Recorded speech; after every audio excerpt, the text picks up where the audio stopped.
Bom dia a todos, que a paz de nosso Senhor e Salvador Jesus Cristo esteja contigo, meu irmão e minha irmã. A mensagem de hoje tem como tema: insista na vitória. E nós vamos abrir a palavra de Deus no livro de Josué, capítulo 8.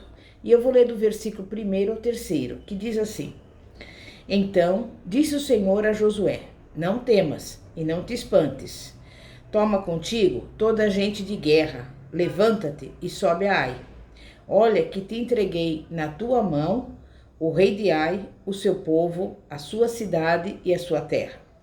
Farás, pois, a Ai e a seu rei como fizesse a Jericó e a seu rei, salvo que para vós tomareis os seus despojos e o seu gado. Põe emboscadas a cidade por detrás dela. Então Josué se levantou com toda a gente de guerra para subir contra Ai. E escolheu Josué 30.000 homens valorosos e enviou-os de noite. Até aí. Nós vimos no capítulo 7 de Josué que houve a primeira derrota de Israel na terra prometida. Quem olhava aquela situação de fora tinha a impressão de que Deus fora infiel para com Israel. Deus havia, em várias ocasiões, enviado mensagens de esperança ao seu povo, garantindo-lhe que haveria de sair vitorioso nas batalhas de Canaã. Mas a derrota do povo de Israel em Ai se devia à infidelidade humana. Mas Deus pode voltar a ser favorável mediante o arrependimento do seu povo.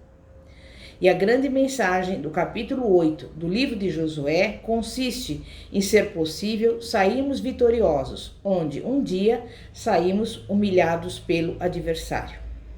E você também pode sair vitorioso na área em que um dia fracassou. O capítulo 8 ensina que podemos voltar a insistir na conquista da vitória, naquela área em que anteriormente fomos derrotados. Sabemos que a derrota faz parte da vida cristã. Saber como evitá-la é um dos elementos da sabedoria cristã.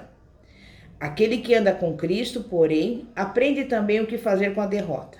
Especialmente, aprende a transformar a antiga derrota numa oportunidade para uma nova vitória. Então eu pergunto: como podemos sair vitoriosos onde já fomos derrotados? O Senhor disse para Josué: Não temas, não te atemorizes. Toma contigo toda a gente de guerra e dispõe-te, sobe a Ai. Olha que te entreguei nas tuas mãos o rei de Ai, o seu povo, a sua cidade e a sua terra. Há momentos na vida em que Deus revela claramente que devemos insistir em determinados alvos.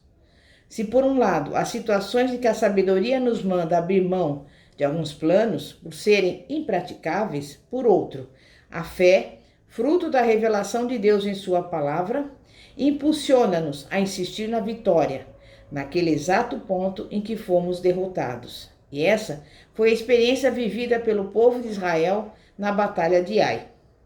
O povo fora derrotado, mas era a vontade de Deus que persistisse na busca pela vitória. A Bíblia ensina que cabia ao povo avançar, pois a promessa já havia sido dada por Deus. Ele daria a totalidade daquela terra a Israel, e não era da sua vontade que o território fosse dividido com os incrédulos. O desejo de Deus era que o adversário fosse expulso, e exatamente por isso aquela derrota não deveria ser aceita. Deus conduziu o povo novamente para o campo de batalha, dizendo: Retornem ao campo de batalha, a fim de enfrentar o adversário que os derrotou. Deus fez com que o povo partisse para a guerra novamente, sem olhar para o histórico de derrota, mas considerando a vitória. E quem sabe, não é isso que você está precisando fazer também? Talvez você esteja considerando a derrota e não as vitórias que Deus já lhe deu. Saiba que Deus está assegurando que você deve voltar ao campo de batalha, porque a vitória é certa. É chegada a hora de você se lembrar do histórico de vitórias em sua vida. Muitas vezes, apesar de compreendermos que não podemos aceitar de modo algum a derrota, o medo nos imobiliza. O povo de Israel precisava, naqueles dias, vencer 2 traumas: o da derrota infligida pelo adversário e o justo juízo de Deus. Diz as Escrituras Sagradas que, em meio a tudo isto, Deus enviou uma mensagem a Josué. Imagine a cena: foram 36 amigos mortos. O anjo do Senhor, com a espada nua, havia aparentemente desaparecido e o povo fugido da batalha.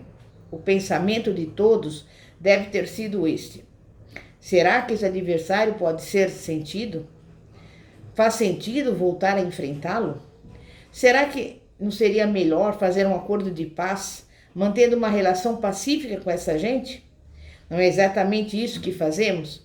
Acordo de paz com o mal, com a infelicidade e até mesmo com o pecado?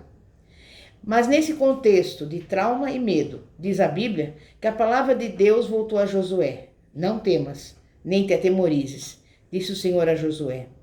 Olha que te entreguei nas tuas mãos o rei de Ai, o seu povo, a sua cidade e a sua terra.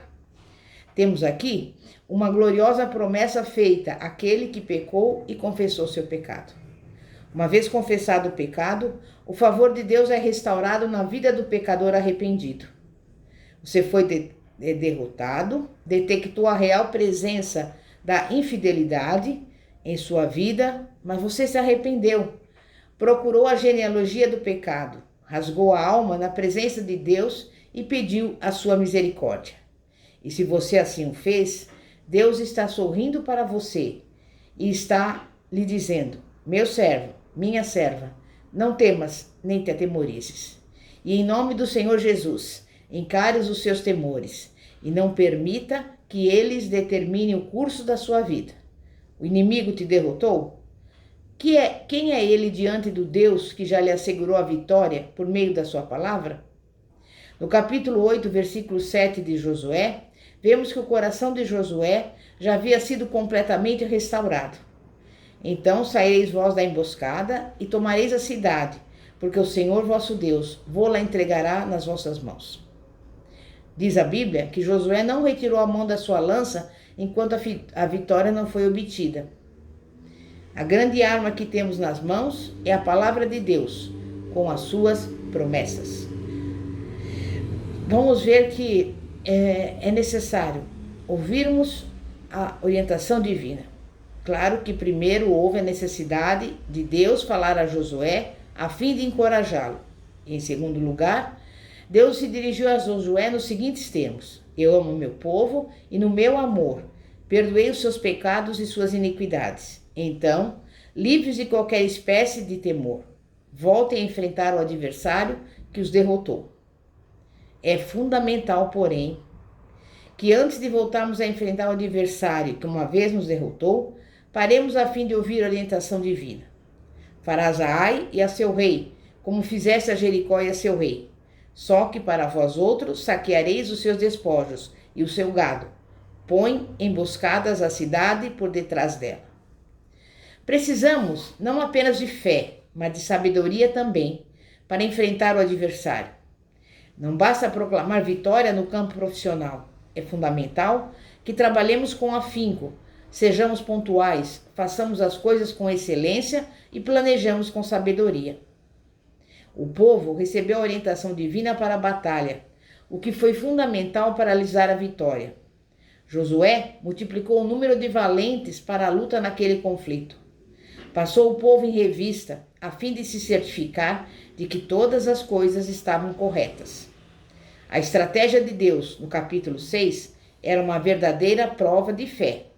Já a estratégia do capítulo 8 era uma verdadeira estratégia de guerra. Isso serve para nos ensinar que Deus pode trabalhar de ambos os modos, e a nossa tarefa é permanecer fiel à orientação divina. O nosso planejamento é o caminho aberto para que Deus possa operar. A fé não prescinde de meios sábios e prudentes. Vemos isso claramente na vida daquele que nos ensinou a não pular do pináculo do templo. E com isso Israel marchou, subindo rumo ao longo e desolado passo. Ao caminhar, podiam ver a tenda de Acã, cenário do seu recente castigo. E agora, o coração daqueles milhares estava dócil, com toda a humildade, avançaram e não estavam envergonhados. E ao final da peleja, o povo saiu com despojo. O despojo que levou Israel à derrota agora poderia ser desfrutado pelo povo de Deus. E este fato mostra como Deus governa todas as coisas. Ele exige a nossa fidelidade e nos disciplina na infidelidade. Porém, quando nos arrependemos, Ele mesmo nos permite ter aquilo que em outra circunstância nos traria mal. E agora, aquele despojo apresentado a Deus como oferta, naquele exato ponto da vida do povo, transforma-se numa forma de expressarmos o amor por Ele. Portanto, meu irmão e minha irmã, insista na sua vitória. Você pode sair vitorioso onde um dia foi derrotado. Não devemos fugir do campo de batalha, mas devemos eliminar o temor do adversário que nos derrotou, mas que pode ser destruído em nome do Senhor Jesus. Não haveremos de partir de peito aberto na direção do adversário. Vamos primeiro montar um plano, usando a mente, enquanto mantemos a nossa lança apontada para Ai, sem tirar as nossas mãos dela, deixando-a se apegar à nossa pele, vindo a fazer parte de nós mesmos. E essa é a arma que nos garantirá a vitória, a palavra de Deus, com a qual derrotaremos aquele que um dia nos humilhou. Amém? É momento de oração. Santíssimo Deus e poderoso Pai, Pai do nosso Senhor e Salvador Jesus Cristo.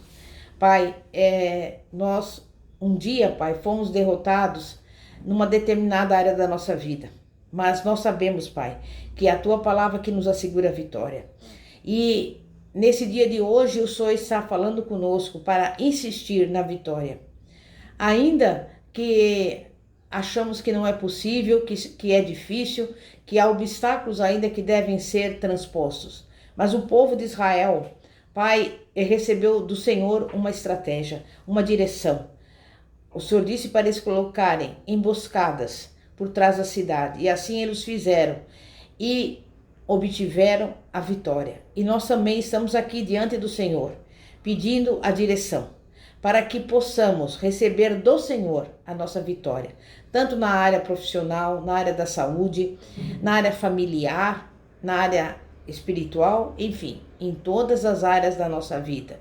E nesse momento entregamos a Ti tudo aquilo que nos pertence e pelos olhos da fé tomamos posse da nossa vitória, ainda que aos olhos humanos seja difícil ou mesmo impossível, mas Tu és o Deus do impossível que nos garante a vitória, porque está escrito em 1 Coríntios 15:57. Graças a Deus que já nos deu a vitória por nosso Senhor e Salvador Jesus Cristo. Amém e graças a Deus. Pastora Fátima da Igreja Evangélica Apostólica Poder de Cristo.